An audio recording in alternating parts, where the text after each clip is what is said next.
우리 하나님 말씀 같이 보겠습니다. 신명기 25장 11절에서부터 19절까지 한 절씩 교독하겠습니다. 두 사람이 서로 싸울 때에 한 사람의 아내가 그 남편을 치는 자의 손에서 구하려 하여 가까이 가서 손을 벌려 그 사람의 음낭을 잡거든. 너는 그 여인의 손을 찍어버릴 것이고 내 눈이 그를 불쌍히 보지 말지니라. 너는 주머니에 갖지 않는 저울추 곧 큰 것과 작은 것을 넣지 말 것이며 내 집에 갖지 않은 돼 곧 큰 것과 작은 것을 두지 말 것이요. 오직 10분 공정한 저울추를 두며 10분 공정한 대를 둘 것이라. 그리하면 내 하나님 여호와께서 내게 주시는 땅에서 내 날이 장구하리라. 무릇 이같이 하는 자 무릇 부정당히 행하는 자는 내 하나님 여호와께 가정하니라. 너희는 애굽에서 나오는 길에 아말렉이 내게 행한 일을 기억하라. 곧 그들이 하나님을 두려워하지 아니하고 너를 길에서 만나 너의 피곤함을 타서 내 뒤에 떨어진 약한 자들을 쳤느니라. 19절 우리 합독하겠습니다. 그러므로 내 하나님 여호와께서 내게 주어 기업으로 얻게 하시는 땅에서 내 하나님 여호와께서 너로 사면에 있는 모든 대적을 벗어나게 하시고 내게 안식을 주올 때에 너는 아말렉의 이름을 천하에서 도말할지니라. 너는 잊지 말지니라. 아멘. 여기서 하나님께서 하시는 말씀 오늘은 몇 가지가 있는데 그 중에서 핵심 얘기는 뭐냐 하면 오늘 이 본문 전체를 볼 때 핵심적인 얘기는 그렇습니다. 무슨 말씀이냐면 어떤 상황, 어떤 환경, 어떤 여건 가운데서도 해야 될 것과 안 해야 될 것이 있다. 위로 좀 올려주세요, 전사님. 글씨 안 지워지게요. 그러니까 우리는 그러잖아요. 막 사람이 많이 이렇게 힘들게 된다든지 화가 난다든지 뭐 또 환경이 극단적인 환경이 된다든지 뭐 이럴 때는 감정을 표출할 수도 있고 말을 얘기할 수도 있고 또 이런저런 상황일 수도 있는데 그런데 하나님은 하시는 말씀이 그 어떤 상황 가운데서도 넘어가지 말아야 될 것과 넘어가면 안 되는 사건, 말이든지 행동이든지 무엇이든지 그것을 넘어가면 안 된다는 거예요. 그거는 그것은 심각한 문제가 발생해진다라는 얘기입니다. 첫 번째로는 뭐냐 하면 남편이 이웃과 싸울 때요. 남자들끼리 이렇게 싸우게 되어질 때에 싸우게 되면 때에 따라서는 사람들은 그잖아. 싸울 때 되면 눈이 뒤집힌다 이러잖아요. 그러니까 뭐냐면 상황을 대처 못한다는 거죠. 상황을 못 보게 되고 그런다는 거예요. 그럴 때 이 부인이 자기 남편을 예를 들면 부인이 나서게 되어진다라는 사실은 남편이 많이 두들겨 맞는다든지 절대적으로 불리한 상황일 때 부인이 나타날 거 아니에요. 드러날 거 아니에요. 남편이 자기 신랑이 이기고 있고 때리고 있는데 굳이 그런 게 아니란 말이죠. 그죠? 그러니까 자기 남편이 심각한 위기에 빠졌을 때 그 남편을 건져내기 위해서 여자가 할 수 있는 부분들은 그 사람을 어떻게 힘도 안 되고 힘이 됐다 그러면 남편이 이길 수 있겠었겠죠. 그죠? 여자의 힘이니까. 그러니까 어쩔 수 없이 이 남자의 음낭을 잡아서 끄집어 할 수도 있고 또 그다음 그 부분이 제일 사람들에게 있어서 약한 부분이잖아요. 남자에게 있어서. 그래서 요새로 보면 자기 몸을 지키기 위해서 여자들이 이렇게 운동을 배우고 기본적인 것을 배우고 치안을 만났을 때 피해갈 수 있는 방법을 배울 때도 제일 먼저 가격하는 것이 그것을 이렇게 가르쳐 주잖아요. 그런데 하나님은 하시는 말씀이 그러니까 이거는 절대적인 환경이잖아요. 그죠? 그렇잖아요. 남편이 지금 심각한 상황이 있고 이런 상황에서도 절대로 거기를 잡으면 안 된다. 그러니까 어떤 상황 환경 가운데서도 행동도 그렇고 말도 그렇고 중요한 것은 하지 말아야 될 것과 할 것이 있는데 그거 하면 안 된다. 우리는 그러잖아. 그런 환경은 어쩔 수 없어서 내가 뭐 그냥 머리끝까지 났었고 또 여러 가지 상황이 죽을 상황이었기 때문에 그거는 어쩔 수 없어서 그러지만 하나님은 그게 안 된다는 거예요. 그러니까 사람들은 그 말은 무슨 말이냐면 자기 전부 합리화를 시킨다는 거예요. 자기 전부 자기 합리화를 시킨다는 거예요. 그래서 하나님께서는 하시는 말씀이 그랬을 경우에 그 여자의 팔을 잘라라. 팔을 자르라는 거예요. 손을 자르라는 거예요. 그러면 그 여자가 손이 잘리거나 손이 잘리면 심각한 문제잖아요. 음식하는 문제라든지 그다음에 뭐 삶을 살아가는 문제라든지 나중에는 또 아이들로부터 시작해서 손가락질 당하며 요새는 그렇지 않지만 옛날에 저희들 클 때만 해도 이런 하다 못해서 이 상위 군인들이 있었잖아요. 그죠? 6.25 사변 때 이 상위 군인들이 팔이 없을 때 지나간다든지 하고 하고 또 이런 데 되면 장애인을 가지고 우리가 장애인이라고 그때 그렇게 표현하지 않고 병신이라는 표현을 많이 썼습니다. 다 기억하잖아요. 요새는 그런 단어 안 쓰지만 그만 수모와 멸시를 당해야 되는 것이 장애인들 이런 부분이었단 말이에요. 그럼에도 불구하고 절대로 불쌍히 보지 말고 팔을 잘라라. 그리고 그 팔 잘린 것을 보고 사람들은 그를 긍휼히 여기지 말아라. 우리가 하나님 앞에 살아가는 것뿐만 아니라 세상에서 살면서도 또 남과의 관계에서도 또 이 부부와의 관계에서도 여러 가지 선을 넘어갈 것을 넘어가면 안 된다. 하나님은 첫째 그것을 말씀해 주시는 거예요. 그러면 왜 하나님께서 이렇게 음낭을 잡는 것에 대해서 얘기할까 할 때 그 의미는 여러 가지가 있는데 새벽 시간에 시간이 좀 그런 상황으로 그것에 대해서 성경적인 얘기는 많이 하기가 좀 그럴 수 있습니다. 그 대표적인 것 중에 하나가 뭐냐면 이거는 쉽게 말하면 생식 기능이잖아요. 문제가 잘못되어졌을 경우에는 그 집안에 대가 끊겨질 수도 있고 여러 가지 문제가 생길 수도 있고 특히 또 지난번에 우리가 새벽 예배 때 봤던 것처럼 하나님께서 이렇게 남자의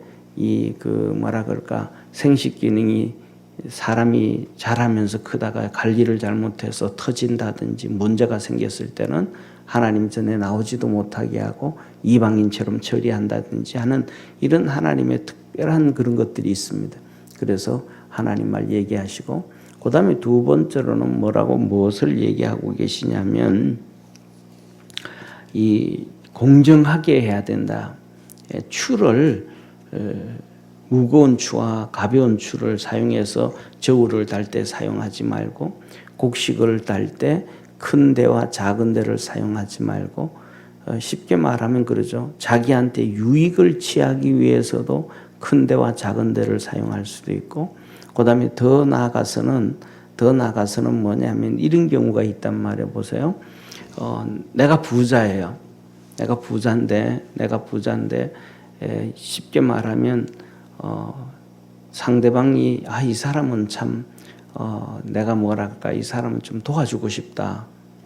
그럴 경우에는 그 사람의 자존심을 좀 안 상하게 하고 도와주고 싶어서 같은 데지만 큰 데를 사용하면서 똑같은 데야 하면서 이렇게 더 주면 그 받는 사람의 마음이 이 사람이 나를 좀 이렇게 하는가 하는 자존심을 상하게 할 수 있으니까 그 사람이 받는 사람의 자존심을 적게 하기 위해서 일반적인 데보다가 큰 데를 사용해서 더 줄 수도 있는 부분이 있을 수 있잖아요. 그죠? 그런데 그런 것도 안 되고 어떤 상황 가운데서도 공정해야 된다.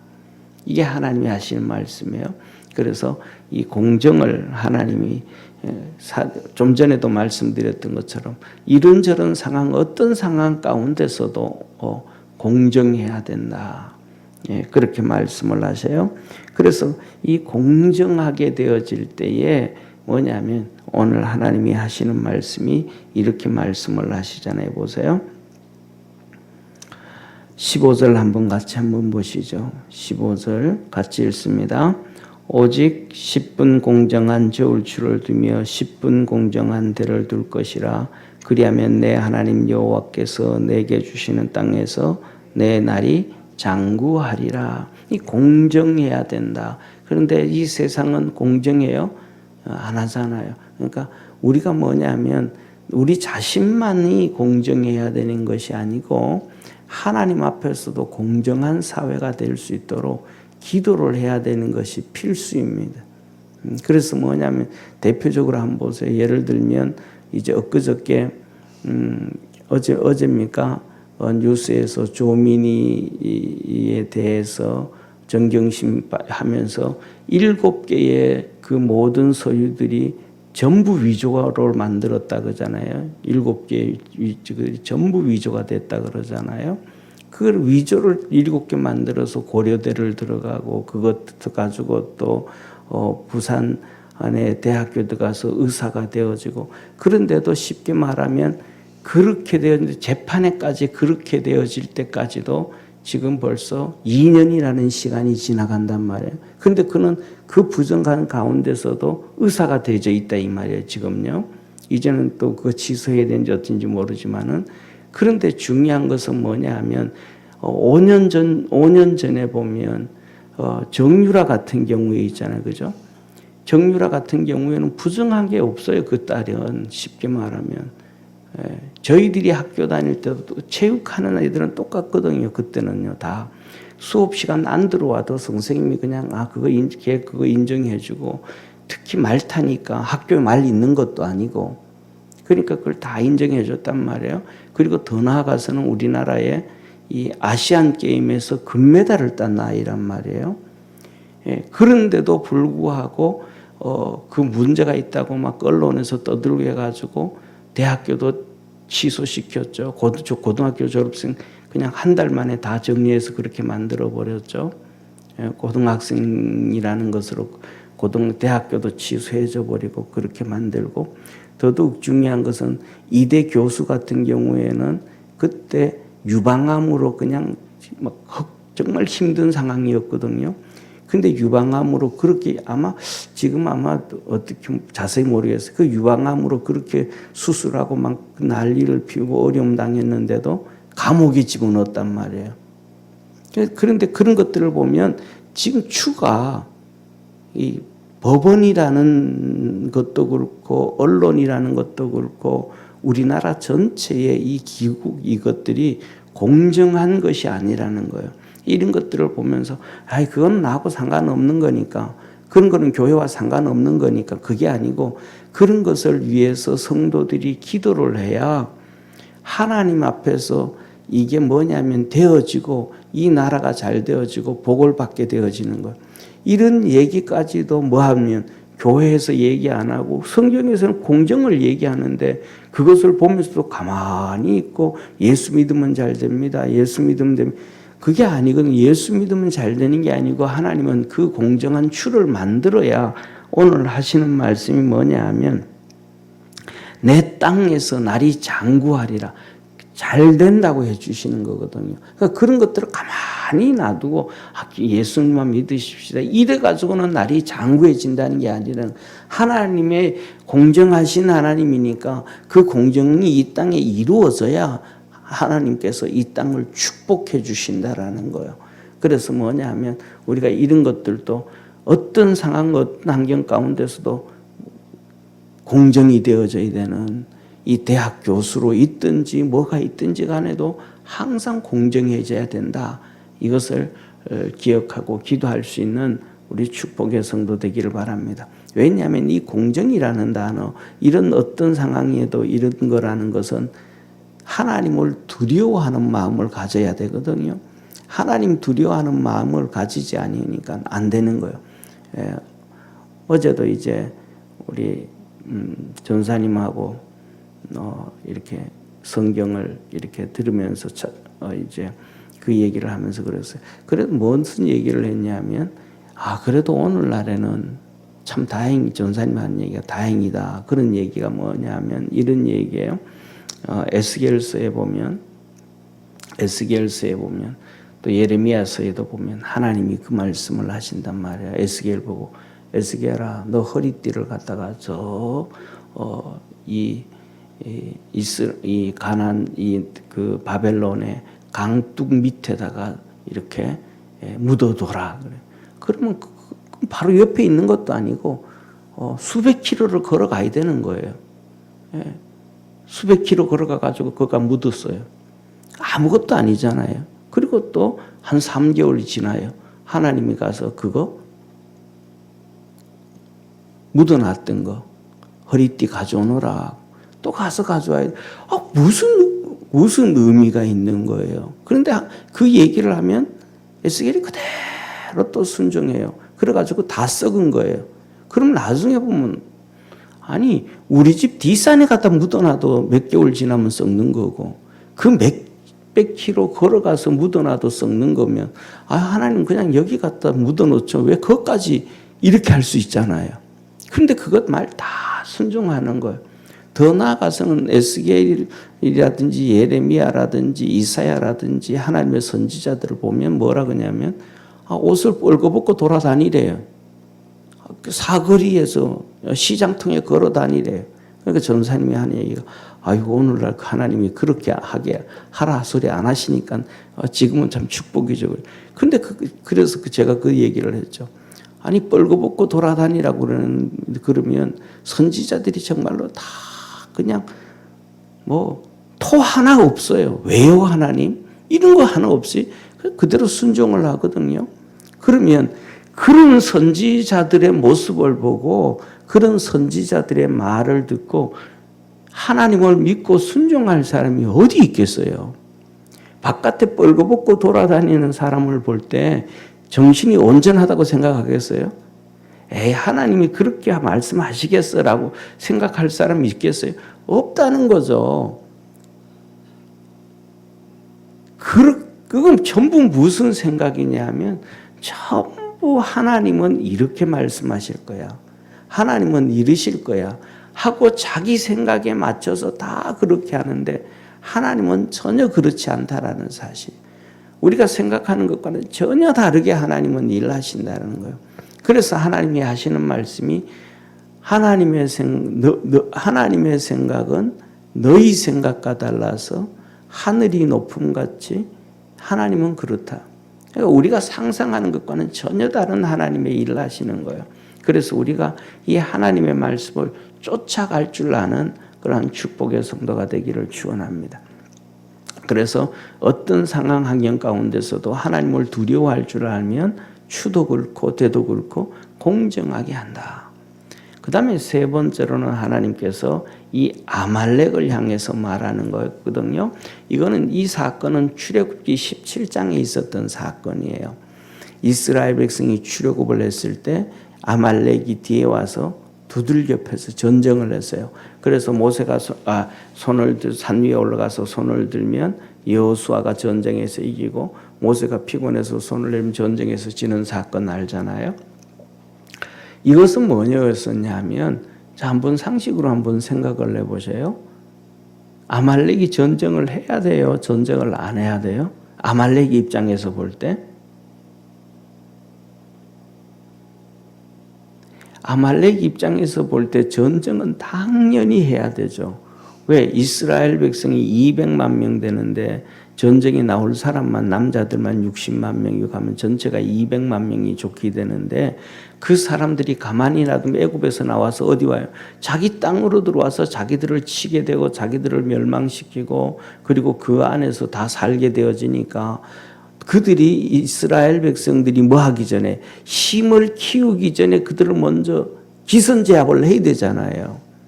이거는 세상적으로 볼 때는 당연한 거거든요. 그런데 하나님이 그걸 친 거예요. 아말렉이 침으로 말미암아 하나님이 이 아말렉을 완전히 멸해라. 완전히 멸해라. 그리고 오늘도 그러거든요. 하나님이 이스라엘 백성들 보고 너희들이 가나안 땅에 들어가서 이 아말렉을 제일 나중에 얘기를 해요. 7 족속들을 다 치고 멸망시키고 하나님께서 너에게 평안을 주시고 안식을 주시거든.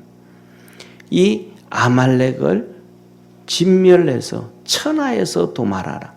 하늘 아래에 나라가 없도록 해라. 사람 없도록 해라 그랬어요. 그런데 이스라엘 백성은 가나안 땅에 들어가서도 안 했어요.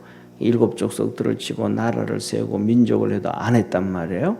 그때 우리가 잘 알죠. 사무엘 시대, 그리고 왕은 사울이 왕이 되어졌을 때, 그리고 사울이 왕이 되었을 때 우리 제일 성친구약 성경 중에서 구약 성경에서 손꼽 이렇게 손꼽히면 알 수 있는 말씀 중에 하나가 사무엘이 사울 왕한테 했던 순종이 제사보다 낫습니다라는 단어 있잖아요, 그죠? 그 구약 그 많은 것 중에 성도들이 손에 꼽힐 정도로 잘 나는 말씀이에요. 그 말씀이 바로 여기에 기록된 말씀이에요. 그래서 사무엘이 사울 왕한테 너 아말렉을 쳐라. 하나님이 치라 그랬다. 그리고 아말렉을 치되 남녀노소 사람이라는 존재는 다 죽여라. 어린 나이까지도 다 죽여라. 노인네도 다 죽여라. 그리고 거기에 있는 우양도 짐승들도 다 죽여라. 여기서 얘기하는 천하에서 도말하라 그랬던 말씀을 하나님이 다시 하신 거예요. 다 멸해라. 그때 이 사울 왕이 가서 그러니까 그걸 하게 하셨으니까 전쟁에 이기게 하시는 것은 당연하죠, 하나님이. 전쟁에 이기게 했는데 사람들은 멸해, 사람들은 어느 정도 죽였는데 짐승들은 안 죽였어. 우양은 안 죽였단 말이에요. 그때 사무엘이 전쟁에서 이겼다는 소리를 듣고 전쟁터에 와봤더니 막 여기저기에서 양의 울음소리, 소의 울음소리가 막 나는 거예요. 그래서 이 사울 왕한테 이게 어떻게 된 거냐. 하나님이 다 죽이라 그랬는데 양과 염소, 송아지까지 소까지 다 죽이라 했는데 이게 어떻게 됐냐. 그랬더니 사울 왕이 하는 얘기가 하나님 앞에 제사 드리려고 희생의 번제 드리려고 내가 살려놨습니다. 그런단 말이에요. 그때 한 얘기가 하나님이 하신 말씀이 순종이 제사보다 낫다. 하나님 말씀 듣는 것이 낫다. 이렇게 불순종하고 그것으로 하나님 앞에 제사 드린다. 하나님 기뻐하지 않는다. 오늘 여기에서도 아말렉도 그렇고 그 다음에 이것을 말씀을 성취하는 사울 왕도 그렇고 어떤 상황, 어떤 환경 가운데서도 하나님을 두려워할 줄 알고 그것을 넘어가지 아니하는, 선을 넘어가지 아니하는 행동과 말들이 정말로 중요하다. 그 관점을 자기 중심의 관점이 아니고 하나님 중심의 관점에서 항상 생각할 수 있는 그러한 축복의 성도가 되기를 축원합니다. 그렇게 해나갈 때에 하나님으로부터 우리는 복을 받게 되어진다. 이것이 하나님이 오늘 새벽에 주시는 말씀입니다. 기도하겠습니다. 전능하신 하나님 아버지, 우리는 한 행동들과 지나간 말들에 대해서 변명을 할 때가 많습니다. 환경이 그럴 수밖에 없었어. 내가 그때는 정신이 없어서 그렇게 말할 수밖에 없었어. 하나님도 다 이해하실 거야 라고 말합니다. 그러나 하나님은 단호하게 말씀하시는 것이 그거는 가증한 행위다. 그건 너 죄다 라고 말합니다. 우리는 그 상황과 환경에 의해서 합리화하고 변명할 것이 아니라 잘못된 것에 대해서 고백을 하고 회개를 할 줄 아는 하나님 앞에서 깨어있는 지혜로운 믿음의 성도들이 되도록 은혜 더하여 주옵시고 또 하나님 앞에서 그렇게 용서함도 받고 복을 받으며 살아갈 수 있는 축복의 성도가 되게 하옵소서. 그렇게 어쩔 수 없는 상황과 환경에서도 하나님 말씀 붙잡고 믿음으로 그렇게 달려가면 하나님께서 약속하신 말씀대로 땅에서 내 날이 장구하리라 약속해 주셨습니다. 우리 믿음의 성도들의 삶이 하나님이 주시는 축복 가운데서 장구하고 복되어질 수 있도록 은혜 더하시옵소서. 구원해 주신 예수님의 이름으로 기도드립니다. 아멘. 하늘에 계신 우리 아버지여, 이름이 거룩히 여김을 받으시오며 나라에 임하옵으며 뜻이 하늘에서 이룬 것 같이 땅에서도 이루어지리다. 오늘날 우리에게 일용할 양식을 주옵시고 우리가 우리에게 죄진 자를 사하여 준 것 같이 우리 죄를 사하여 주옵시고 우리를 시험에 들게 하지 마옵시며 다만 악에서 구하옵소서. 대개 나라와 권세와 영광이 아버지께 영원히 있사옵나이다. 아멘.